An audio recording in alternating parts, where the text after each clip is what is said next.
Monsieur Bassin Tahan, vous êtes professeur de géostratégie et de géopolitique dans les grandes écoles françaises et porte-parole du Rassemblement pour la Syrie à Paris, spécialiste des questions internationales. Monsieur Tahan, comment évaluez-vous, comment analysez-vous ce qui vient de se passer en Égypte, s'il vous plaît? Personnellement, je dirais, sans aller par quatre chemins, qu'on a détruit l'Irak, on a détruit la Syrie, on est en train de détruire la Syrie, et on cherche à détruire l'Égypte pour passer après à l'Algérie. Il ne faut pas que le monde musulman puisse réussir, connaître le bien-être. On ne respecte pas son identité, c'est l'ingérence dans ses affaires, et ce qui est en train de se passer en Égypte en est la meilleure preuve. Vous voyez, Fabius est enfin sorti de son silence.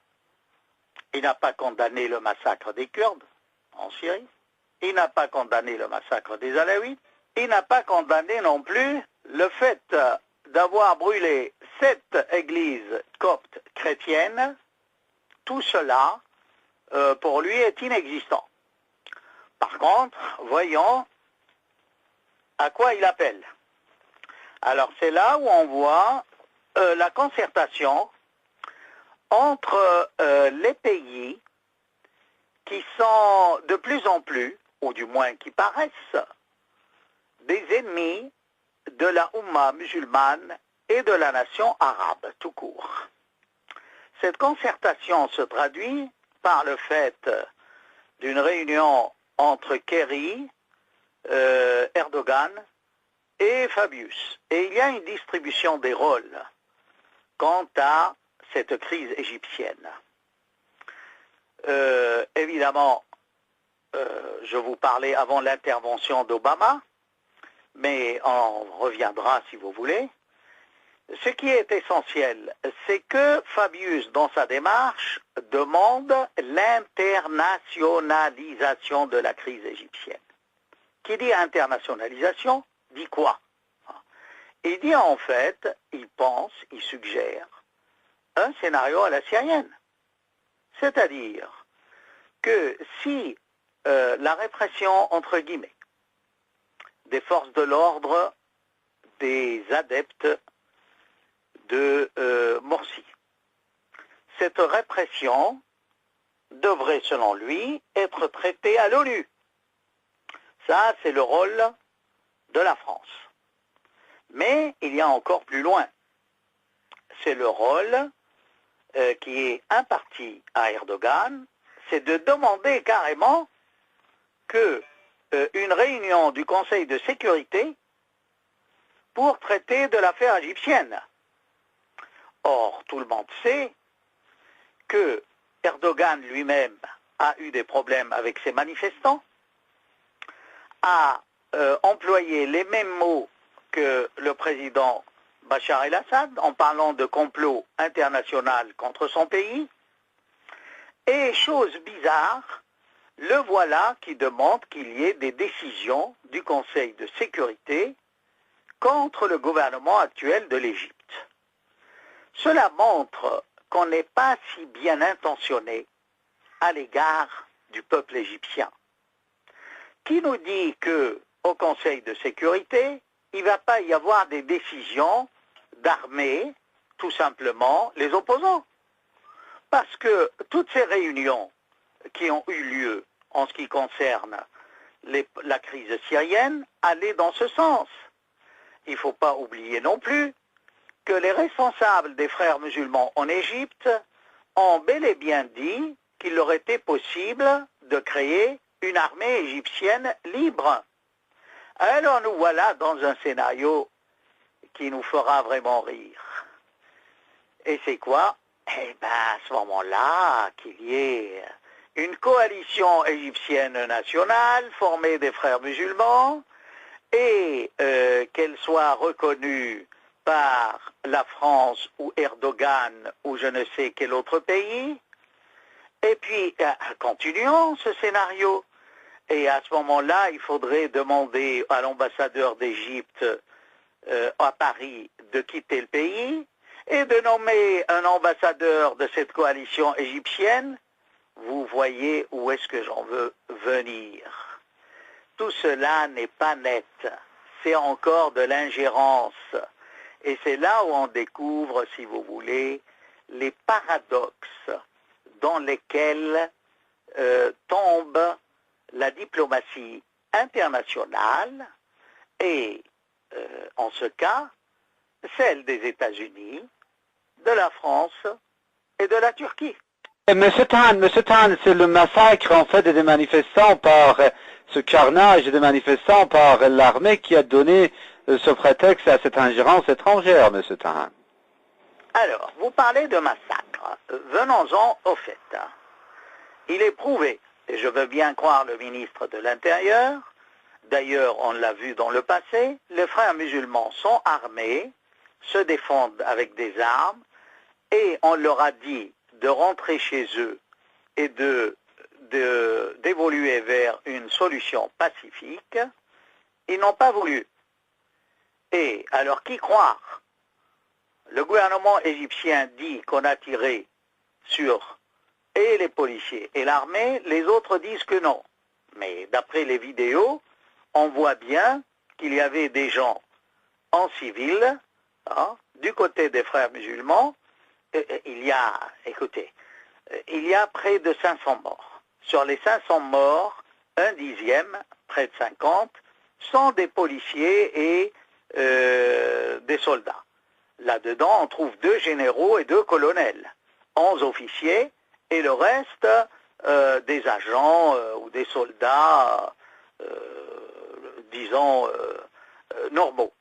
Mais M. Tahan, les frères musulmans avancent le chiffre de plus de 205 000. Non, ils disent 500 morts. Non, c'est du côté du ministère de l'Intérieur. Les frères musulmans avancent le chiffre de plus de 2500. Il y a là aussi une bataille de chiffres entre le ministère de l'Intérieur et les frères musulmans. 2500 tués annoncés par les frères musulmans, c'est possible, moi je ne l'ai pas entendu, mais ça ne change pas le fond du problème, si vous voulez. Qu'il y ait un mort ou 5000, il faut voir, c'est qu'il y a eu des coups de feu tirés par les manifestants, soi-disant pacifistes. Et puis, ça fait 1 mois et demi que ça dure. Combien de fois les chefs des frères musulmans ont été conviés, invités à des négociations et ils ont refusé, ils veulent absolument le retour de Morsi. Or, puisqu'ils sont si légistes que ça, on sait très bien que Morsi est arrêté pour avoir, n'est-ce pas, échappé à une incarcération en bonne et due forme les premiers jours de la révolution égyptienne contre Moubarak. Donc, quand on retient Morsi, ce n'est pas du vent, c'est fondé sur des dossiers qui sont instruits par des juges et ainsi de suite. Et là, vous voyez aussi l'ingérence. Monsieur Fabius qui demande carrément la relaxe de Monsieur Morsi. Mais je lui dirai de quoi je me mêle. Il faut que le droit suive son chemin. Si Morsi est arrêté pour je ne sais pas, des crimes ou pour avoir échappé à la prison ou pour avoir eu des contacts qui mettaient en cause la sécurité de l'Égypte, c'est ce qui avait été annoncé par le général Sissi, et je veux bien le croire parce qu'on a d'autres sources qui confirment que les gens qui se sont attaqués au Sinaï, c'était des gens djihadistes takfiri avec lesquels Morsi a eu des appels téléphoniques. Vous voyez? Alors, on ne peut pas simplement, d'un trait de crayon, nier tout cela et dire tout ça, c'est de la propagande anti-Morsi. Vous connaissez ma position vis-à-vis des frères musulmans. Je ne pense pas que ces gens-là soient désireux d'établir une démocratie. Si c'était le cas, admettons, pourquoi durant 1 an, on n'a rien vu de cette démocratie? Pourquoi, durant ces événements, on s'attaque aux Coptes et on brûle cette Église. Pourquoi on tire sur les agents de l'ordre? Non, je crois que... Mais c'est vrai, en fait, il y a des reproches qui ont été faits aux frères musulmans, mais quand même l'attitude de l'armée également qui a tiré ouvertement, qui a ouvert ouvertement le feu sur des manifestants n'est pas défendable.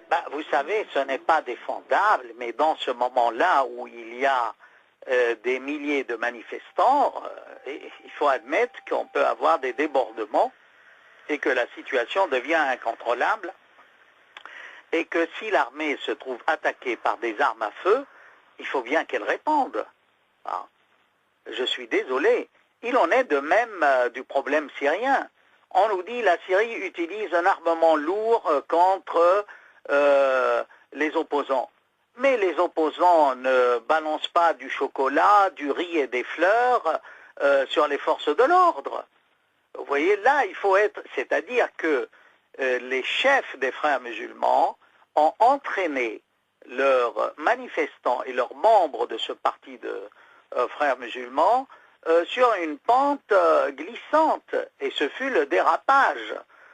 Et ils devaient les raisonner. À quoi ça sert d'appeler à se mobiliser, enfants, même femmes avec leurs bébés, mais c'est quoi ça? C'est exposer la vie des gens juste pour gagner la bataille politique et pour après inonder les chaînes de photos avec grande sensiblerie que vous voyez, il y a des enfants, il y a du sang qui coule, et il faut... Mais c'est quoi? C'est presque un show monté, c'est honteux à dire. Massacrer son peuple rien que pour arriver au pouvoir. Monsieur Tan, sur le plan régional aussi et international, il y avait des médiations, mais ces médiations ont été échouées. Il y avait la médiation de l'Union européenne. On parle également du rôle de certains pays arabes de la région. Peut-on parler également de la responsabilité, au moins indirecte, des acteurs étrangers dans ce qui vient de se passer en Égypte? Vous vous souvenez, il y a quelques jours, je vous avais dit qu'il y a des règlements de compte entre les pays arabes concernant tout le printemps arabe. Quel est le premier pays arabe à avoir reconnu la légalité de Sisi, le général qui aujourd'hui est le premier homme en Égypte? C'est bien l'Arabie saoudite. Et qui c'est qui, depuis, n'a de cesse de jeter de l'huile sur le feu avec sa chaîne Al Jazeera, c'est le Qatar. Parce que le Qatar avait financé les frères musulmans. Et j'ajoute à ces deux partenaires, entre guillemets, les Émirats. Aujourd'hui, les Émirats insistent, condamnent l'action des frères musulmans et accordent leur soutien au général Sisi. Parce que les Émirats, depuis longtemps, se sont prononcés sur l'idéologie destructrice des frères musulmans et n'en veulent pas. Ils l'ont dit maintes fois. Donc, ce qui se passe en Égypte, du côté arabe, ça peut être un règlement de compte de pays, bailleurs de fonds qui soutiennent de toute manière des islamistes, qu'ils soient takfiris ou frères musulmans. Personnellement, honnêtement, je ne vois pas la différence. Parce que il y a beaucoup de facteurs communs qui les unissent. La djihad dans un pays musulman a massacré ses frères ou a massacré des gens à qui l'islam a donné la pax religieuse. C'est les Coptes, les chrétiens, les Kurdes, les Alaouites, les chiites.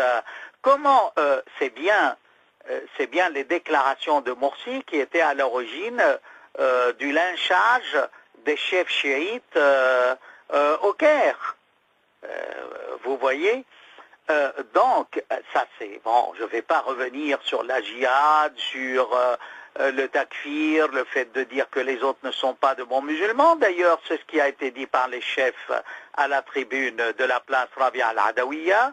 Tous ceux qui ne sont pas avec nous sont contre nous et ne sont pas musulmans. Ils l'ont dit maintes fois, que si vous ne croyez pas comme eux, vous êtes kafir, et ils appliquent un article de la jurisprudence musulmane très contestée, c'est que si vous êtes kafir, on peut vous tuer comme ça, halal. Hein, c'est licite de vous tuer, c'est ce qu'on appelle ar-ridda, vous savez très bien, c'est-à-dire quelqu'un, le renégat en islam mérite la mort, ce qui est bien loin d'être prouvé au niveau des textes fondateurs de l'islam, que ce soit du Coran ou des hadiths. Mais passons. Alors maintenant, pour ce qui est de l'étranger, ce qui les embête dans cette affaire-là, c'est que depuis qu'il y a eu ce printemps arabe en Égypte, l'affaire de la paix de Camp David, des accords de Camp David, a été mise en cause par ceux qui ont fait le printemps arabe. Et le fait que l'armée égyptienne arrive au pouvoir et que, par ailleurs, la Syrie continue de gagner ses batailles contre ses opposants, crée un malaise au sein du Pentagone, de la Maison-Blanche, des chancelleries occidentales, face à ce déséquilibre pour eux et cet échec cuisant. Voilà le plus grand pays arabe, épicentre stratégique du monde arabe, qu'est l'Égypte, qui n'est pas forcément pour eux. Hein. Et c'est là où on voit pourquoi Obama, je reviendrai peut-être là-dessus, a privé l'armée égyptienne d'avions. Mais vous parlez d'Obama, M. Tarin, selon une dernière information, il s'est exprimé en fait sur l'Égypte, selon une dernière information, il a en fait dénoncé cette violence et il a annoncé l'annulation de manœuvres conjointes avec l'armée égyptienne. Je crois que c'est une grave erreur. Parce que si Obama continue à exercer ses sanctions, et tout en disant qu'il ne prend pas parti ni pour l'un ni pour l'autre, mais dans les faits, essaye un peu de punir le général Sissi et son armée, ça va se retourner contre lui, parce que les Russes sont prêts à armer l'armée égyptienne, et plus l'armée égyptienne s'éloigne des États-Unis et du camp occidental, plus ça veut dire que l'Égypte va reprendre sa position perdue au sein de la Ligue arabe, au sein du monde arabe, face aux problèmes israéliens, et il n'est pas exclu qu'il y ait des ponts jetés entre le général Sissi et le croissant chiite dans la région, parce que beaucoup de choses les unissent. Donc, à mon sens, franchement, l'Occident ne fait que cumuler erreur sur erreur.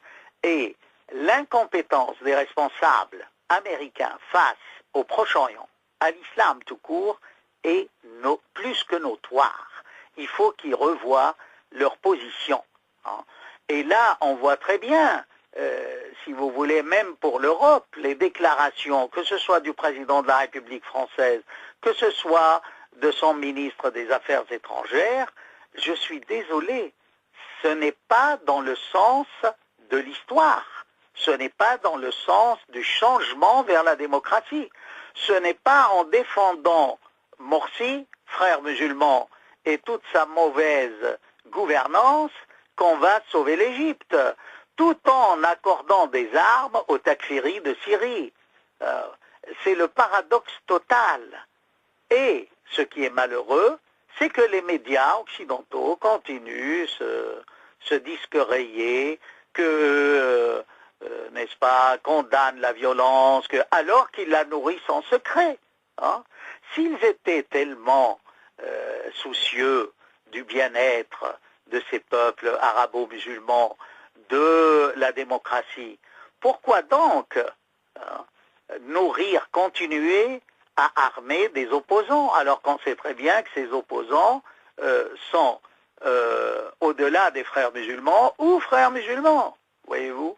Je crois que cette position est insoutenable, vraiment insoutenable. Et je pense qu'avec l'arrivée de Rouhani en Iran, Monsieur Bassam Tahan, vous êtes professeur de géostratégie et de géopolitique dans les grandes écoles françaises et porte-parole du Rassemblement pour la Syrie à Paris, spécialiste des questions internationales. Monsieur Tahan, vous, comment évaluez-vous, comment analysez-vous ce qui vient de se passer en Égypte, s'il vous plaît? Personnellement, je dirais, sans aller par quatre chemins, qu'on a fait d'une réunion entre Kerry, Erdogan et Fabius. Et il y a une distribution des rôles quant à cette crise égyptienne. Évidemment, je vous parlais avant l'intervention d'Obama, mais on reviendra si vous voulez. Ce qui est essentiel, c'est que Fabius, dans sa démarche, par contre, voyons à quoi il appelle. Alors c'est là où on voit la concertation entre les pays qui sont de plus en plus, ou du moins qui paraissent, des ennemis de la Oumma musulmane et de la nation arabe tout court. Cette concertation se traduit par le fait en Égypte, on est la meilleure preuve. Vous voyez, Fabius est enfin sorti de son silence. Il n'a pas condamné le massacre des Kurdes en Syrie, il n'a pas condamné le massacre des Alaouites, il n'a pas condamné non plus le fait d'avoir brûlé 7 églises coptes chrétiennes. Tout cela, pour lui, est inexistant. On a détruit l'Irak, on a détruit la Syrie, on est en train de détruire la Syrie, et on cherche à détruire l'Égypte pour passer après à l'Algérie. Il ne faut pas que le monde musulman puisse réussir, connaître le bien-être. On ne respecte pas son identité, c'est l'ingérence dans ses affaires, et ce qui est en train de se passer